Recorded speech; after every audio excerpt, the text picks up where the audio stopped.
नमस्कार दोस्तों, आज एक बार फिर से हमारे चैनल अजय एजुकेशन क्लासेस में आपका बहुत बहुत स्वागत है।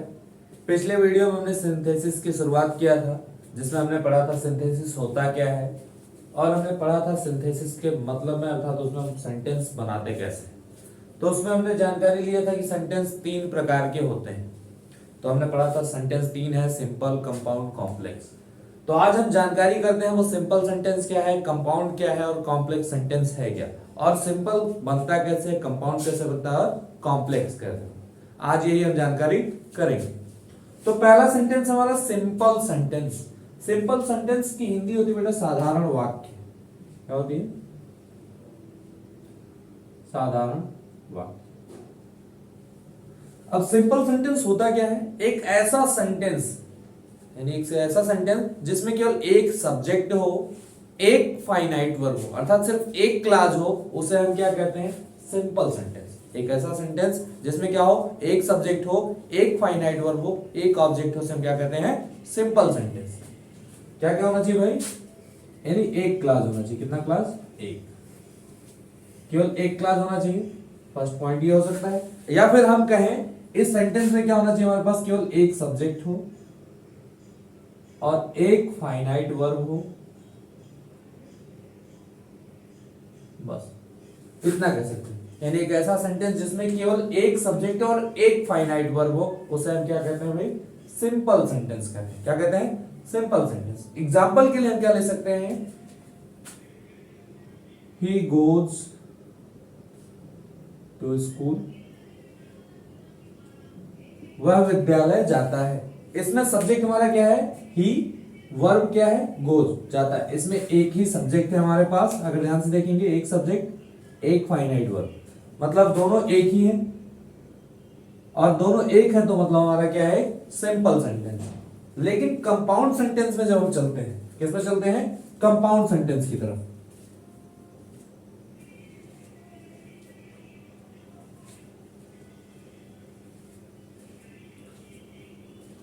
कंपाउंड सेंटेंस एक ऐसा सेंटेंस होता है जिसमें हमारे पास कम से कम दो क्लास होते हैं। यानी एक ऐसा सेंटेंस जिसमें हमारे पास क्या हो? कम से कम दो क्लास हो। यानी कम से कम दो क्लास। क्या हो? दो क्लास। सबसे बड़ी बात क्या है? एक ऐसा सेंटेंस जिसमें कम से कम दो क्लास हो, जिसमें एक होना चाहिए हमारा प्रिंसिपल क्लास और एक होना चाहिए हमारा क्या? Coordinate class. क्या होता है? Coordinate class. क्या होना चाहिए? एक कोऑर्डिनेट क्लास। यानी एक ऐसा सेंटेंस जिसमें कम से कम दो क्लास हो, एक प्रिंसिपल क्लास और एक कोऑर्डिनेट क्लास हो, उसे हम क्या कहते हैं? कंपाउंड सेंटेंस कहते हैं। क्या कहते हैं? Compound sentence. लेकिन इसमें शर्त क्या होती है? कोऑर्डिनेट क्लास की संख्या, कोऑर्डिनेट क्लास की संख्या एक से अधिक हो सकती है। एक से अधिक हो सकती है। क्या हो सकती है? एक से अधिक हो सकती है। यानी कोऑर्डिनेट क्लास की संख्या एक से अधिक, यानी कम से कम तो दो क्लास हमारे पास होने चाहिए, एक प्रिंसिपल और एक कोऑर्डिनेट। लेकिन कोऑर्डिनेट क्लास एक से ज्यादा हो सकते हैं। प्रिंसिपल तो एक ही रहेगा, लेकिन ये क्या हो जाएगा? एक से ज्यादा भी हो सकता है। जैसे he went to school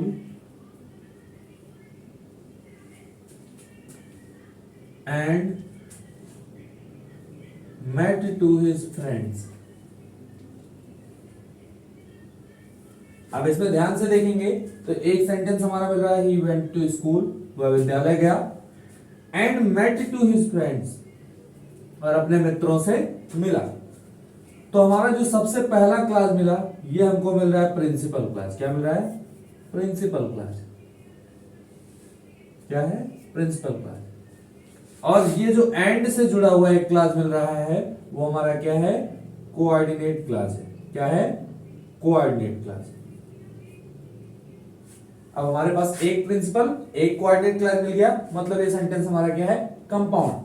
अब सवाल ये उठता है, पता कैसे चलेगा कि ये क्लास कोऑर्डिनेट और ये प्रिंसिपल है? तो प्रिंसिपल क्लास क्या होता है? एक ऐसा क्लास जो अपने अर्थ के लिए किसी पर निर्भर नहीं होता है।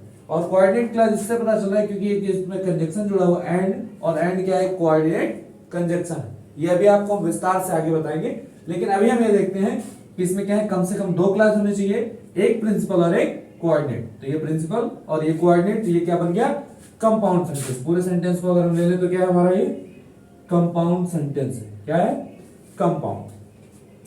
अब बचा सवाल क्या हमारा, अब हमने देख लिया सिंपल क्या है, कंपाउंड क्या है। सिंपल में हमने देखा कि एक ऐसा सेंटेंस जिसमें कम से कम क्या हो, एक सब्जेक्ट हो और एक फाइनाइट वर्ब हो, उसे कहते हैं सिंपल सेंटेंस। यानी उसमें एक से अधिक सब्जेक्ट नहीं होने चाहिए, एक से अधिक फाइनाइट वर्ब नहीं होने चाहिए।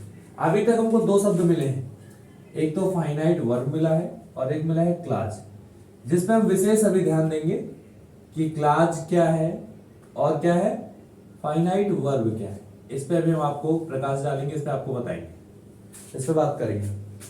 ठीक, इतना बात करने के बाद हमने देखा कंपाउंड सेंटेंस क्या है, एक ऐसा सेंटेंस जिसमें कम से कम 2 क्लाज हो। कितने, 2, एक प्रिंसिपल और एक कोऑर्डिनेट। और कोऑर्डिनेट क्लास की संख्या एक से अधिक हो सकती है। यहां पे हमको एक मिला प्रिंसिपल क्लास और एक मिला कोऑर्डिनेट क्लास। अब तीसरा सेंटेंस हमारा क्या है, कॉम्प्लेक्स सेंटेंस है। उसको पढ़ने से पहले हम चाहेंगे कि आप इसका स्क्रीनशॉट लेकर के रख लें, तब हम आगे बढ़ते हैं।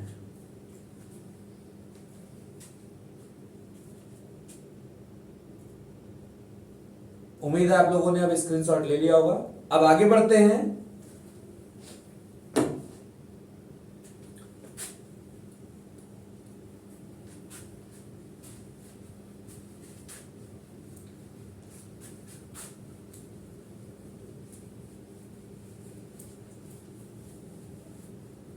चलिए अब आगे देखते हैं हम कॉम्प्लेक्स सेंटेंस। क्या देखेंगे, कॉम्प्लेक्स सेंटेंस।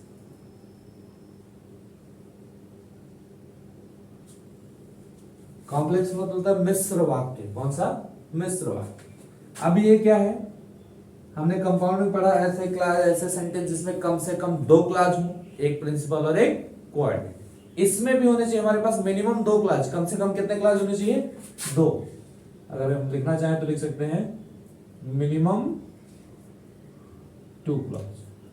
हिंदी में लिखना हो मतलब कम से कम 2 क्लास इसमें भी होने चाहिए। एक होना चाहिए प्रिंसिपल, एक प्रिंसिपल क्लास होना चाहिए भाई, और एक होना चाहिए हमारा क्या, सबऑर्डिनेट क्लास होना चाहिए। क्या होना चाहिए, सबऑर्डिनेट क्लास। यानी क्या है, एक ऐसा सेंटेंस जिनमें कम से कम 2 क्लास हो, एक प्रिंसिपल क्लास और एक सबऑर्डिनेट क्लास, वो क्या होता है, कॉम्प्लेक्स सेंटेंस। अब इसमें भी हम ब्रैकेट में क्या लिखना होगा हमको कि सबऑर्डिनेट क्लास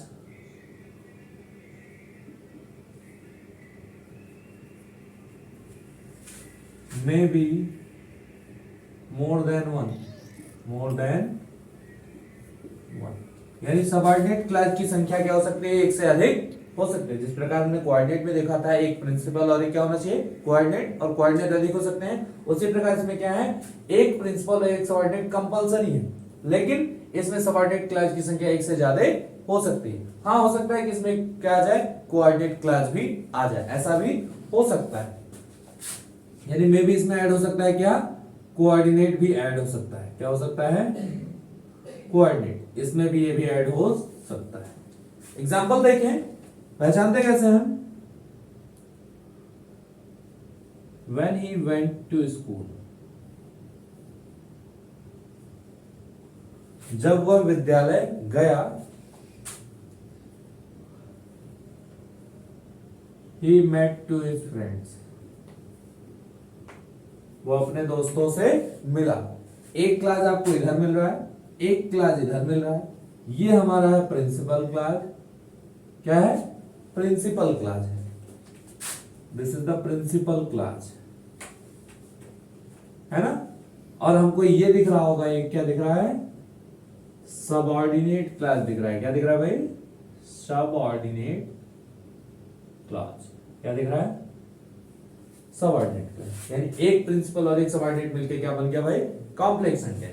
पहचानेंगे कैसे, सबऑर्डिनेट क्लास की शुरुआत में क्या मिलेगा हमको, सबऑर्डिनेट कंजक्शन मिलेंगे। क्या मिलेंगे, सबऑर्डिनेट कंजक्शन, जिससे हम पहचान जाएंगे कि वो क्या है, कॉम्प्लेक्स सेंटेंस है। उम्मीद है इतना आपको समझ में आया होगा। लेकिन अब और देखते हैं इसमें क्या देखना है हमें। हमने कहा क्लास देखना है और फाइनाइट वर्ब देखना है, ये देखना है हमें। चलिए तो देखते हैं क्लास होता क्या है। क्लास क्लास उम्मीद है आपने सुना होगा। क्लास का मतलब होता है उपवाक्य। क्या होता है? उपवाक्य। क्या होता है? उपवाक्य, यानी एक ऐसा शब्दों का समूह। पहले हम सेंटेंस अगर देखें तो हम कहते थे शब्दों का एक ऐसा समूह जो अपना पूरा अर्थ बताता है, वो क्या कहलाता है? सेंटेंस। तो ठीक क्लास भी वैसा ही काम करता है। क्लास क्या है? शब्दों का एक ऐसा समूह है जो अपना पूरा अर्थ ना बता के लगभग पूरा अर्थ बताता है। यानी एक ऐसा शब्दों का समूह जो अपना पूरा अर्थ ना बता के लगभग पूरा अर्थ बताता है, वो क्या कहलाता है? क्लास कहलाता है। जैसे ही वेंट, वो गया, ये क्या है? एक क्लास है। वह गया, ये अर्थ लगभग पूरा, लेकिन कहां गया पता नहीं। यानी अभी अर्थ है लेकिन लगभग पूरा है, पूरा नहीं। इसे हम कहते हैं क्लास। लेकिन अगर इसमें हम कॉम्प्लीमेंट भी ले लें, he went to school, वह स्कूल गया, तो अब ये जो पूरा सेंटेंस बन रहा है ये क्या हमारा? सेंटेंस। लेकिन अकेला ये क्या है? क्लास है। यानी क्लास क्या कह सकते हैं? शब्दों का एक ऐसा समूह जो अपना पूरा अर्थ ना दे करके लगभग पूरा अर्थ देता है, उसे हम क्या कहते हैं? क्लास कहते हैं। क्या कहते हैं? क्लास। और हमको जानकारी ये होनी चाहिए कि क्लास होते हैं दो तरह के। कितने प्रकार के होते हैं? दो। स्पेशली तो दो होते हैं, लेकिन अभी जब उनको पार्ट करेंगे तो हम आपको तीन हो जाएंगे उसमें। देखते हैं, अगर हम देखें क्लास के बारे में तो इसको हम मिटा रहे हैं। तब तक के लिए आप स्क्रीनशॉट लेके रख लें। चलिए अब आगे बढ़ते हैं क्लास की तरफ।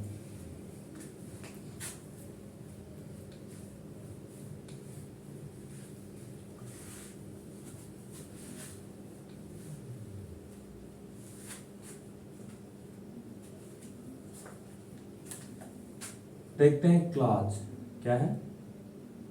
क्लास, ठीक है ना? ये क्या है? शब्दों का वह समूह जो कि अपना पूरा अर्थ ना देकर, पूरा अर्थ ना देकर लगभग पूरा अर्थ देता है, लगभग पूरा अर्थ देता है,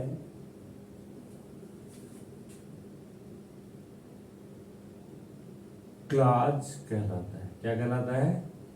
क्लास। ये तो हमारी हिंदी परिभाषा है इसकी, ठीक है ना? अगर अंग्रेजी में लिखना चाहें, द ग्रुप ऑफ वर्ड, यानी शब्दों का वह समूह which gives approximately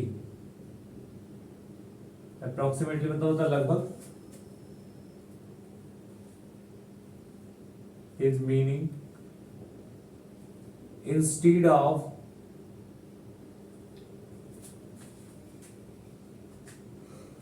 whole meaning।